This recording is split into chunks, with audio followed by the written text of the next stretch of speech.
Bienvenue pour À Bon Port. Nous sommes à bord de Lac, un voilier d'époque d'exception, avec à mes côtés Carsten Gerlach, qui est le propriétaire de ce bateau. Il est allemand, mais il parle très très bien français. Nous sommes donc dans le port d'Antibes. Et donc Carsten, déjà vous allez nous expliquer d'où vient ce bateau, quelle est son origine. Bon, alors c'est un bateau qui a été construit à Marseille en 1939. C'était le premier voilier d'André Mauric, qui est un architecte français qui est assez connu, je crois. Et bon, je l'ai acheté il y a 2 ans et demi. Et j'adore ce bateau et j'aime bien faire la voile avec. Les régates ici en France, c'est génial. Alors ce bateau, il a appartenu notamment à un Français qu'on connaît assez bien qui s'appelle le Baron Bick. Voilà, c'est vrai, oui. Le Baron Bick l'a acheté dans les années 60. Et depuis cette période, le bateau est à Hyères. Et en fait, quand il a lancé le America's Cup pour la France, il était sur ce bateau ici et il a acheté 12 mètres pour entraîner l'équipe française. C'était tous à Hyères, sur le lac, avec le lac. Et le lac était un peu au milieu. Et donc c'est vrai qu'à l'époque, le Baron Bick avait son équipe d'entraînement qui était basée donc, dans le sud de la France, à Hyères. Et donc ils se sont entraînés sur ce bateau. Donc c'est un bateau aussi qui a une histoire pendant la dernière guerre mondiale. Oui, alors la première fois que le lac est sorti, c'était le 3 septembre 1939. Et voilà, c'était la déclaration de guerre de la France et de l'Angleterre.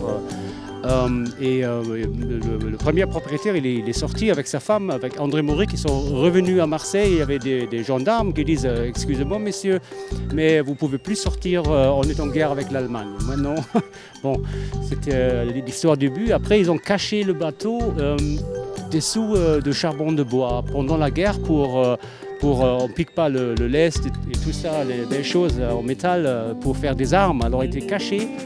On dit c'est à cause de ça qu'il a sa couleur noire, et alors c'est une belle histoire. Et après la guerre, bon, on a continué à naviguer. Formidable histoire, l'épopée de ce bateau caché sous le charbon pour être protégé, ça c'est une histoire incroyable. Alors aujourd'hui, vous participez au Panerai Classic Yacht Challenge, là vous êtes à Antibes, vous allez poursuivre dans d'autres étapes du circuit? Oui, alors on participe à beaucoup d'étapes, on a déjà, c'est la 3e régate cette année, la semaine prochaine c'est le voile de Porquerolles, après c'est Cannes et après c'est Saint-Tropez, bon, on fait un peu ça et peut-être des petites régates entre-temps. Alors comment fonctionne ce bateau? Je crois qu'à bord vous avez des gens qui connaissent le bateau depuis très longtemps et qui s'en occupent notamment à Hyères toute l'année. Oui, voilà, quand j'ai acheté le bateau, il y avait 2 messieurs, messieurs Vanni et messieurs Alera, Richard et Roger. Et Roger, il s'occupe du bateau, du lac depuis 47 ans maintenant, je crois presque 50 ans en fait. Et bon, ils s'occupent du bateau, ils sont venus un peu avec le bateau, c'était un paquet. Et c'est super parce qu'on fait des régates ensemble, on a une équipe un peu franco-allemande, il y a toujours des amis allemands avec nous, même des Américains des fois, mais surtout des Français. Et on s'amuse, on est pas mal. Aujourd'hui on a fait 2e, peut-être dans la régate on va faire 3e en total, alors on est très contents, on a bien marché. Alors vous m'expliquez, dans cet équipage franco-allemand, vous avez aussi trouvé, grâce à des changements, notamment dans le matériel du bateau, vous avez pu alléger un peu le bateau et donc aller plus vite? Elle est plus vite, alors par rapport à l'année dernière, on est moins lourd, on a changé les haubans.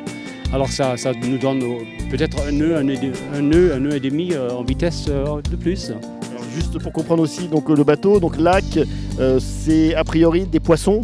Oui, alors on dit qu'il y a beaucoup de belles histoires sur le lac. Alors on dit que lac, c'est le saumon, le lax en norvégien, ça veut dire lax, ça veut dire saumon, et c'est pour ça qu'on a fait le logo, on dit logo, on peut dire ça, le logo avec les 2 poissons qu'on a mis sur le spinnaker et sur un autre voile aussi. Alors ça fait très beau et ça fait un peu marketing pour le lac, quoi. Ouais, on voit très bien les images qu'on a tournées donc, avec notre ami Marco du spinnaker de votre bateau. Il est magnifique.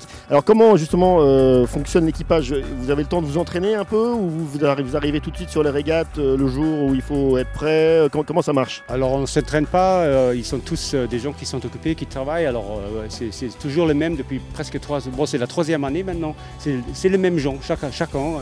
Alors on change un peu, mais c'est de régate par régate, mais c'est les mêmes gens, les mêmes personnes, la même équipe. Alors on ne s'entraîne pas, mais chaque année on est un peu mieux. D'où vient votre passion à vous pour la voile et pour la mer? Ah, ça c'est une histoire. Quand j'étais petit, tout petit, mon père avait toujours un bateau à voile. Et un jour il a acheté un vieux gréement tout en bois. Et moi j'avais 16-17 ans je crois. Et ça vient de là. Et vous naviguiez à l'époque en Allemagne ou déjà en France? Un peu partout, parce qu'il faisait beaucoup la voile, mon père, en Espagne, même en Afrique, aux Caraïbes, avec un bateau. D'abord c'était petit, après c'était plus grand. Alors on était en France, mais surtout en Espagne à l'époque. Donc là ici, par exemple sur le circuit, Panerai vous reçoit correctement, vous avez une ambiance que vous appréciez? Absolument. Alors ici, l'ambiance en France pour les régates classiques, c'est mieux qu'en Allemagne. Hein. Alors c'est la classe hein, ici. Bon. Et donc juste une dernière question, ce bateau, il peut aller dans toutes les conditions, la mer formée, beaucoup de vent, vous adaptez à tout? Oui, c'est un bateau qui est très très costaud. Il était construit à Marseille pour les eaux autour de Marseille. Alors il y a encore plus de vent à Marseille qu'ici. Non mais il marche très bien avec du vent fort même. Là on est dans le cockpit, l'intérieur du bateau, vous pouvez nous dire quelques mots? L'intérieur était refait, le bateau était refait complètement en 2008 ici en France. Alors c'était un bateau qui est en très très bon état, qui marchait à tous, qui fonctionne très très bien et c'est un grand plaisir. Vous pouvez faire dormir combien de personnes à bord? 4 personnes facilement. Ouais. Et l'entretien, ça va? Vous êtes toujours très attentif au vernis? En fait, c'est un charpentier français que j'ai trouvé en Allemagne et qui travaille en Allemagne, mais c'est un breton alors. Français breton. Il descend chaque année pour faire le vernis et c'est très très bien. Bah, écoutez, bravo, bon vent à Lac, bon vent à votre équipage et on espère vous retrouver donc écoutez, à Cannes, au Régate Royale, au voile de Saint-Tropez. Je pense que vous allez participer à ces événements et nous on se retrouve très vite pour À Bon Port pour de nouvelles aventures. Au revoir.